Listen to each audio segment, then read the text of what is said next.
ये बात कभी विदेश में भी रहकर भी हो सकता है, क्योंकि जिनका ऊंचा है, अगर ये पर्वत ऊंचा न होकर ढलवा हो, समझो श्रृंगार की बात तो छोड़ दो, पक्का कामुक बनेगा ये। पैसे बस सबके नाम पर, जितने रखेलियाँ बोलेंगे, क्या करेंगे फिर? जितने गुप्त संबंध हैं, जितनी रखेलियाँ हैं, इसका मतलब पत्नी को दुखी रखेंगे ऐसी बात नहीं। पत्नी के लिए जितना करना उतना कर देते, उसके नाम पर 3 घर रखते हैं, उसके लिए 2 गाड़ियाँ देते, बच्चों के उनको सुखी रखते हैं उसमें, क्योंकि बहुत बड़ा है ये। साथ ही साथ पत्नी जो श्रृंगार देती है उससे काफ़ी सुखी नहीं रहती।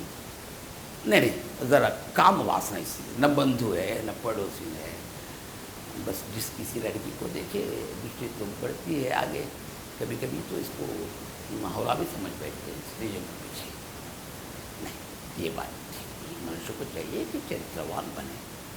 अच्छा, मैं अच्छा व्यक्ति हूँ, मैं सज्जन हूँ, मैं श्रृंगार जीवी हूँ, ऐसा कोई बोर्ड नहीं लिख लेता। वैसे दिखाई भी पड़ना चाहिए हमें, तो पता नहीं चलता होगा उनके गुप्त संबंध हैं, पता नहीं चलता होगा कि उनकी और भी पत्नियां हैं, उनको भी दुखी नहीं रखते हैं।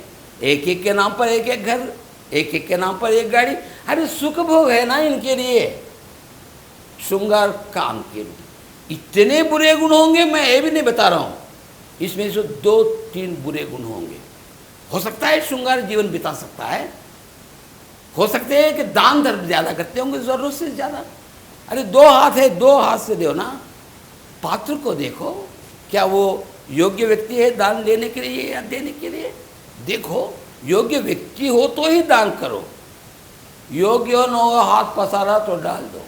कोई चोर भी आकर हाथ पसारेगा तो डाल देगा। जो भी आए बिना खाए न जाते हैं, बिना सुखी हुए नहीं जाते हैं, वो खाली नहीं जाते हैं, जाते जाते 1 तोले का सोने का जेवर अपने जेब में डालकर भी जाते हैं, कभी कभी डुबाते हैं उनको। कुछ पता चलता? अरे गिनने की शक्ति कहाँ है, गिनने की क्षमता है। कितने जेवर थे यहाँ, कितना रखा हुआ रखे हुए थे? 3 या 4, 3 होंगे शायद। एक जेवर गया। तो ऐसे होते, यानी लापरवाह भी होते कभी कभी। ऐसी रेखाएं ठीक है। बिल्कुल संकुचित बनना, इतना विशाल बनना भी ठीक नहीं है। ठीक है, इसको निकाल दीजिए। कुछ लोगों की रेखाएं यूं रहती हैं,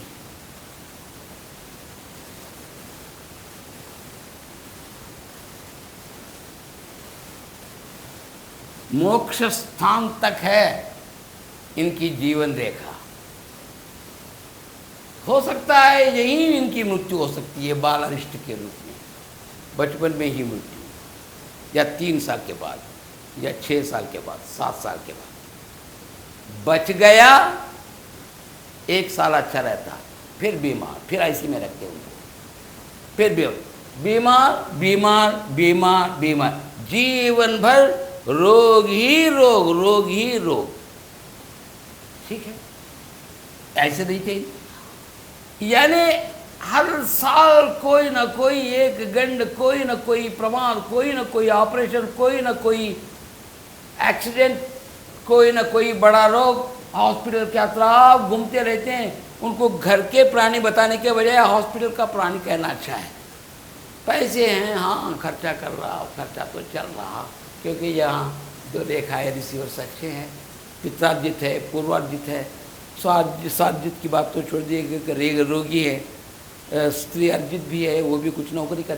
पैसों की कमी की बात नहीं कह रहा, जिंदा हो तो ना, शादी करने के लिए तो व्यक्ति तो होने चाहिए ना। अगर यहाँ इनकी मृत्यु होती है इस कटाई पर, तो अस्वस्थ व्यक्ति शादी करने के लिए इनकार करते हैं। खूबी समझो तो भी वो सुखी नहीं रहती, क्योंकि कमज़ोर व्यक्ति हैं, बार बार बीमार होते रहते हैं। वैसी पत्नी क्या सुखी रह सकती है? बस ये प्रश्नार्थक है, उसका जवाब आप जिस पंडित के पास जाएंगे वे बता सकते हैं। छोड़ दीजिए। यही टुकड़े ऐसे है, समझिए,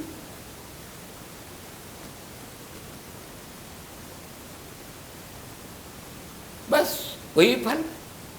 फिर वो टुकड़ों में उसकी भिन्नता में, इसकी भिन्नता में, उसकी कटवाई में, इसकी कटवाई में क्या अंतर है? ये पीछे से आ रही है, ये रेखा है।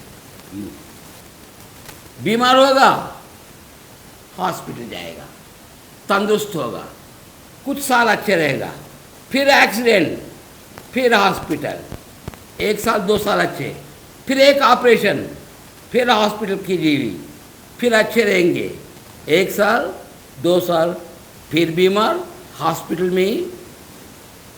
कैसी बॉडी आएगी? पार्थिव शरीर। अरे भाई, शव के रूप में आना नहीं, शिव के रूप में आना वो चाहिए। शव को शिव बनाने की शक्ति अंगार में है, जलाते हैं, पंचभूतों में मिलाते हैं, वो शिव बन जाता है। कुछ लोगों को यहां तक तो वैसी है, शेष रेखा अच्छी है, यहां तक ही बीमार रहता, काफी जीवन अच्छा रहता। अगर इसकी मृत्यु यही हो जाए, संभव है। फिर ये वाली रेखा क्या है? अरे ऊपर से प्रवाह आ रहा, ये प्रवाह मात्र है, जीवच्छव नहीं, पार्थिव शरीर, शरीर मात्र रहता। कितने साल तक? शरीर को कोई सालों तक रखते थोड़े, जलाते ना, पंचभूतों में मिलाते ना। न जाने किसी डॉक्टर के कोर्स जो पढ़ते हैं उनको देने, यानी परीक्षाओं के लिए जिनके देह को देते हैं, तो बस मरकर भी उनके ऑपरेशन होते रहते हैं। नहीं, इसको अच्छा जीवन नहीं बोल सकते। ठीक है, ऐसी रेखा नहीं है। और एक प्रकार की रेखा है, मोटी रेखा लगकर पतली रेखा, मोटी रेखा लगकर पतली रेखा, मोटी रेखा पतली रेखा, मोटी रेखा पतली रेखा, मोटी रेखा स्वस्थ, पतली रेखा स्वस्थ, मोटी रेखा एकदम स्वस्थ, फिर अस्वस्थ, पूर्ण अस्वस्थ भी रहता, पूर्ण अस्वस्थ भी रहता। विचित्र जीवन है इनका। ठीक है, निकाल दीजिए इसको। ये रेखा इसकी तैसी ऐसी है, काफी मोटी, काफी मोटी। डबल स्केच करो इसको, थोड़ा देर, मेरी दृष्टि ज़रा कम है क्योंकि बूढ़ा हो गया ना मैं। डबल है समझो, बहुत मोटी लकीर, बहुत बहुत बहुत, यानी काफ़ी मोटी है। ऐसी की तो ऐसी, पत्थर पहाड़ भी टूटकर उस पर गिर जाएगा तो मरेगा नहीं, उतना दीर्घजीवी है, सुदृढ़वान होगा, तनु वेरी स्ट्रॉन्ग, स्ट्रॉन्गेस्ट बॉडी। पैरों के नीचे आ जाता, साफ कर लेता, बाय करके बोलता चलता, कुछ नहीं हुआ, कुछ नहीं हुआ, मायूस। यानी इनको रोग आते नहीं, समझो कि आए 1 साल 2 साल नहीं, 3 साल हॉस्पिटल में रहते, रोग आते ही नहीं, क्योंकि रेखा काफ़ी मोटी है। अगर हॉस्पिटल के वश हो गए, हॉस्पिटल में जैन हो गए, बस सालों रहते हैं, महीनों रहते हैं, आईसी में ही रखते हैं, फिर बाहर लाते हैं, वार्ड में रखते हैं, फिर आईसी में ले जाए, बस ऑपरेशन, ये वो क्या होता। उनको घर का प्राणी बताने के बजाय हॉस्पिटल का प्राणी बताना अच्छा होगा। इनके रोग आते नहीं है, इत्मीनान रखो। आते हैं तो जाते ही नहीं, इस पर भी विश्वास करो, 2 रहेंगे। भगवान दया करे, हॉस्पिटल जाने की आवश्यकता न पड़े तो स्ट्रॉन्गेस्ट बॉडी है। ठीक है, इसको निकाल दीजिए।